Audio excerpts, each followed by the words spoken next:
Bob Buchanan was actually off duty when he got the call. He immediately agreed to travel with his chief superintendent to Dundalk, arranging to meet him in Newry, and they could drive in Bob's car.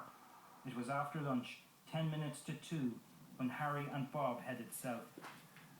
Crucial questions that remain to this day are: when and how did the IRA actually find out Harry Breen and Bob Buchanan were crossing the border?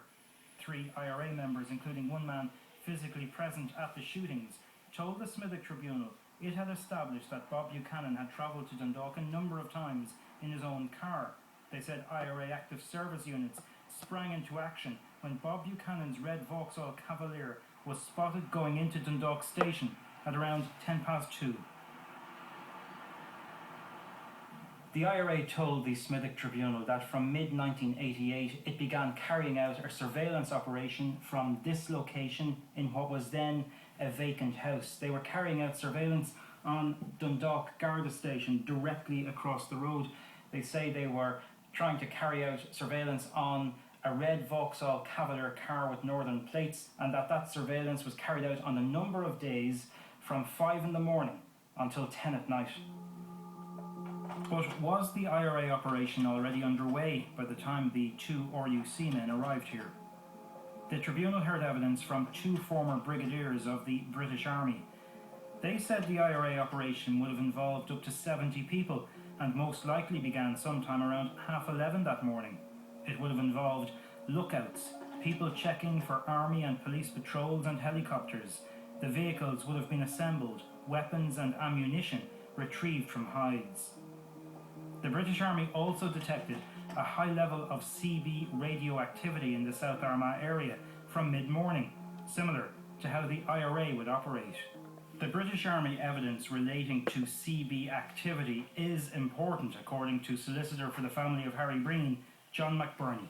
That all began in the middle of the morning itself, not lunchtime when vehicles were on the road, not 10 minutes to 2 when Chief Superintendent Breen, Superintendent Buchanan would have left Edward Street Station to head for Dundalk much earlier than that. Retired Garda Detective Superintendent Tom Connolly was the most senior detective in Dundalk in March 1989. Tom had only recently been transferred to the area. He remembers meeting Bob Buchanan by chance when he knocked into a colleague's office. I arrived in Dundalk at about 3 o'clock that day. At about 3:10 I met Bob Buchanan there. We chatted for a few minutes, just small talk. Told me he was going on transfer and would be going in a month. And I told him that I'd see him before he left. But coming up to 4 o'clock, I heard that there was a shooting. And it transpired that the 2 police officers had been shot. I'm in no doubt that the IRA had the expertise acquired over the previous number of years in atrocities such as this. And they were quite capable of carrying out surveillance